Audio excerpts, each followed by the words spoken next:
সাম্প্রতিক মাসগুলোয় বিশ্ববাজারে স্বর্ণের দাম রেকর্ড পরিমাণে বেড়েছে।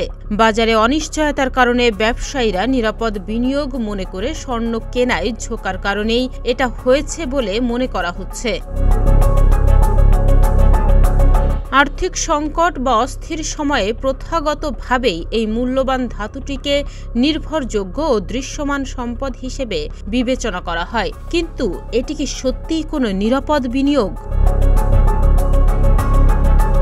গত এক শতাব্দীর মধ্যে বৈশ্বিক বাণিজ্য নীতিতে অন্যতম বড় পরিবর্তন ছিল মার্কিন প্রেসিডেন্ট ডোনাল্ড ট্রাম্পের শুল্ক আরোপ, যার প্রতিক্রিয়ায় গত এক সপ্তাহে স্বর্ণের দাম রেকর্ড পরিমাণে বেড়ে $৩,১৬৭ ছাড়িয়ে যায়।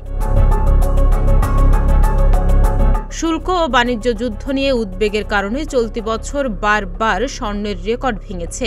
অস্থির সময়ে প্রায় স্বর্ণের দামে ঊর্ধ্বগতি দেখা যায়। অর্থবাজারে ধস পড়লে হঠাৎ করে স্বর্ণ কেনার হিড়িক শুরু হয়, যেখানে বিপুল সংখ্যক ক্রেতা স্বর্ণ কেনার চেষ্টা করেন। এখন প্রশ্ন দাঁড়ায়, তাহলে কারা স্বর্ণ কিনছে?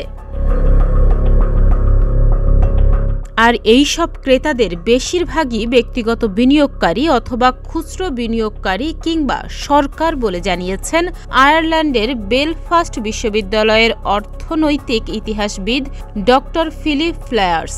তিনি যুক্তরাজ্য ভিত্তিক সংবাদ মাধ্যম বিবিসিকে আরও বলেন, সাধারণ মানুষ ব্যাপকভাবে শেয়ারের মতো ইকুইটি ছেড়ে দিচ্ছে এবং স্বর্ণের দিকে ঝুঁকছে, আর এতে স্বর্ণের দাম অনেক বেড়ে যাচ্ছে। তার মতে, প্রথাগতভাবে আর্থিক অনিশ্চয়তার সময়ে স্বর্ণকে সবচেয়ে নির্ভরযোগ্য ধাতু হিসেবেই ধরা হয়।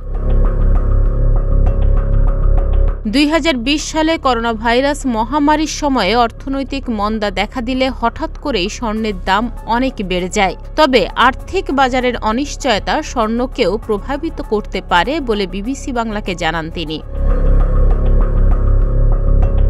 তবুও আর্থিক অনিশ্চয়তার সময়ে বিনিয়োগের জন্য অন্যতম একটি নির্ভরযোগ্য মাধ্যম হিসেবে এখনও স্বর্ণই বিবেচিত। আর তা কেবল এর মূল্যের জন্য নয়, বরং ঐতিহাসিকভাবে বিভিন্ন সংস্কৃতিতেও অত্যন্ত মূল্যবান হিসেবে গণ্য করা হয় এই ধাতুটিকে। তবে এই ধাতুটিকে বড় পরিমাণে বিনিয়োগ করা হলে তা বড় বড় আর্থিক প্রতিষ্ঠানের কার্যকলাপের উপর নির্ভরশীল হয়ে পড়তে পারে। সাম্প্রতিক সময়ে স্বর্ণের দাম বৃদ্ধির পেছনে কেন্দ্রীয় ব্যাংকগুলোর অনেক বেশি করে সোনা কেনার কারণকেই দায়ী বা সন্দেহ করছেন এই ইতিহাসবিদ। তাহনিয়া ইয়াসমিন, প্রতিদিনের বাংলাদেশ।